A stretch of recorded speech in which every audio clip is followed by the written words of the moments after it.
One of the main reasons for sort of setting up the Friends was basically to try and keep the reserve very much in the public eye and publicise it and make people aware of it. The more people are aware of the wildlife on the reserve, the more likely they are to respect it and look after it. But I think equally, certainly a number of us were involved with the reserve when it was run by Avon Wildlife Trust. And Avon Wildlife Trust, as a conservation trust, can't do anything with the land other than run it as a nature reserve. With North Somerset taking it over, even if the present North Somerset Council are very keen to keep it as a nature reserve long term, you get changes in councillors, people who are running the council and now are not going to be the same people in 20, 30 years' time. And I think there is a danger with places like this if people aren't constantly visiting them and aware of them, that bits of them can get chopped off at the edges. There's some fields up the top that would be ideal for building on. This bottom part is probably too prone to flooding or in danger of the seawater coming in, but certainly the fields up the top would be ideal building land. So we want to try and keep the reserve as much in the public eye and people aware of it and aware of the importance of it, both as a public amenity as well as for the wildlife. People who want to jog round here, cycle round here, walk dogs round here,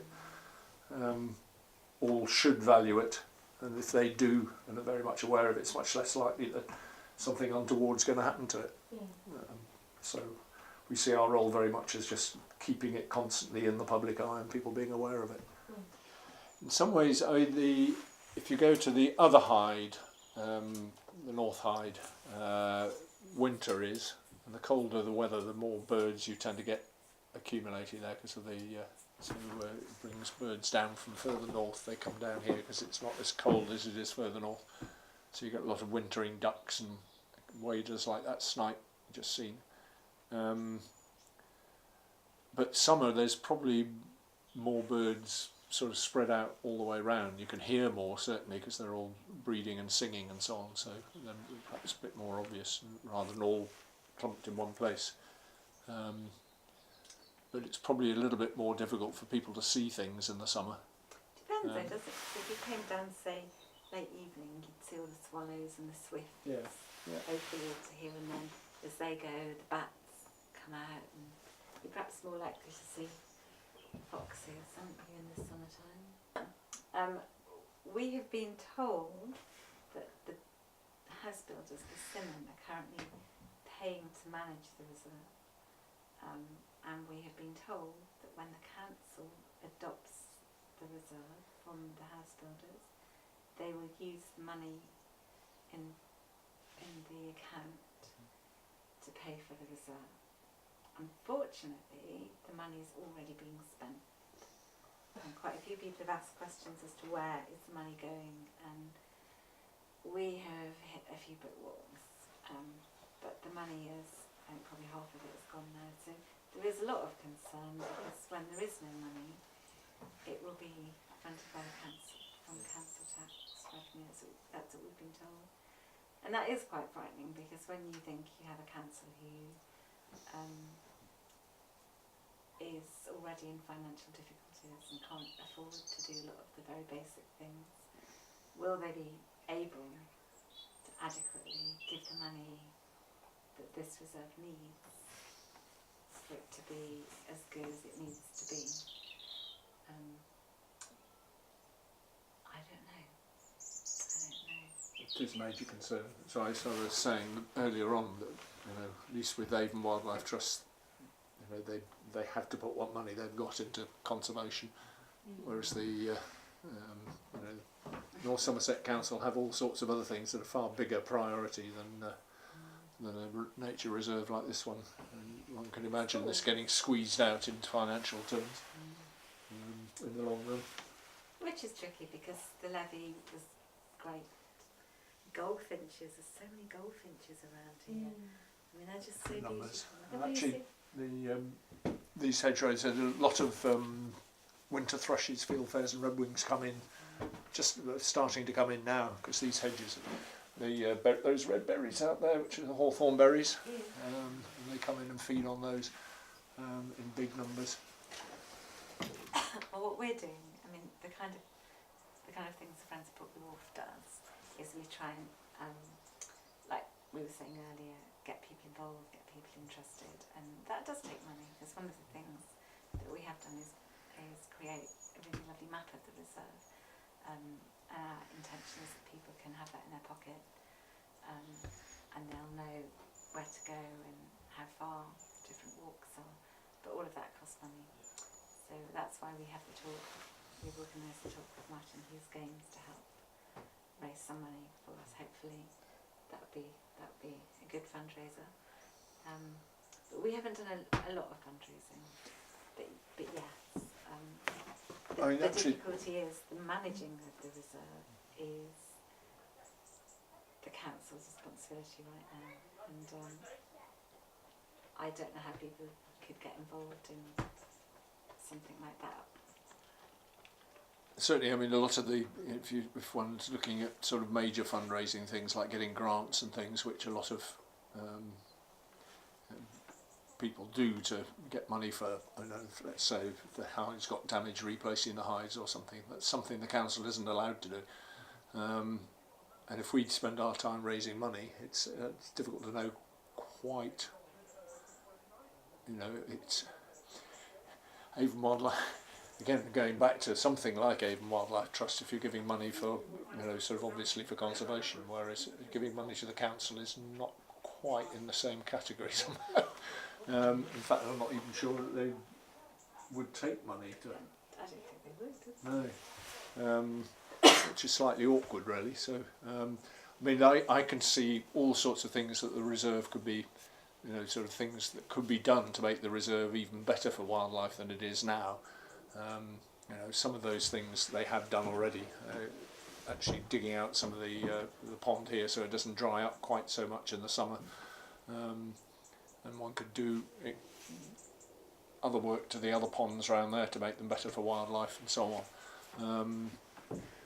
But it'd be, I mean, if we tried to raise money for that sort of work, where you're talking, sort of tens of thousands of pounds, I'm not sure quite what the legal situation is in terms of the North Somerset taking money like that for those sorts of purposes. I suppose one of the most important things is to make sure that if you've got grounds at a school, that you develop them so that they can support wildlife, and then you can support wildlife education as well at the same time. So, for example, we've got a pond, we've got a forest school area, we've got a garden. The trees that have been planted with for a specific reason, and we've got probably an example of nearly every type of tree in the UK. Well, not far from it, bar an elm tree. Within our school grounds, and we haven't got the biggest school grounds in the world. So I think it's a very good starting point for supporting wildlife in a school. We've called in wildlife experts. They've been to our school as well. We've had trails around the school. We've just developed it so that children can experience nature and experience and learn, use our school grounds to support their understanding. We also encourage children to be independent and pursuing their own interests. So, for example, some Year 6 girls, they were Year 5 last year, really wanted to adopt an elephant. I supported that. They found the money, and now we sponsor an elephant. It's an Indian elephant, and they really value this, and they've learned a lot through the process. We have sponsored other animals as well throughout the years. And I think it's invaluable because the children get information back from the adopters, and they learn a lot more about the animals and about issues the problems and the issues that these animals face in the wild. Another thing that has been really, really exciting is we held a children's summit last week where 21 schools got together, the school reps from all those schools, 100 children, and there was another summit being held in the north of England, and the children Skyped and talked about environmental issues that they wanted to work on. They've come up with one they really want to work on, and that is to do with plastic in the oceans and the issues that wildlife are facing because of plastic. And this is going to be a really, really big thing for them. And we want the children to understand it. So the ideas come from them, but supporting wildlife and sorting out wildlife issues, you can't do that by yourself.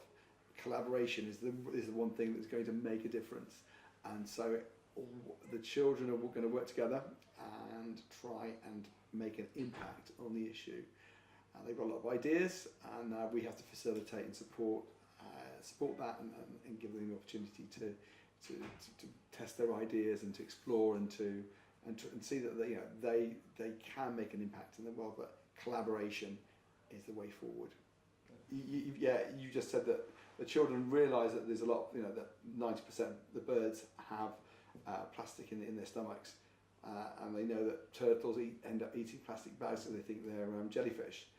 But the children also found a really interesting fact, and that is that 90% of all the plastic comes from just 10 rivers in the world. So it's like there is a solution to this. You've basically got all the plastic coming out of almost like a point source. So if you can tackle this, you can really make a big difference. It's how we're going to do it. But clearly, we can't have the world's oceans becoming our new rubbish tip. Which they are becoming very rapidly, and the children realise, we have a generation to really sort this problem out, and they are the next generation. They have to be part of the solution. They do. And again, we did this last year. We had a hedgehog project, and many schools got together, and it was just focusing on making sure there's a hole underneath fences, so that hedgehogs can get from one garden to another. So that's all about wildlife corridors, and wildlife corridors are really, really important. And for the children to be able to understand that they can actually do this in their own garden, it was a phenomenal opportunity. And we had the BBC actually came and filmed one of our initiatives, and that was something you can find it on the Autumn Watch, or I think Spring Watch website.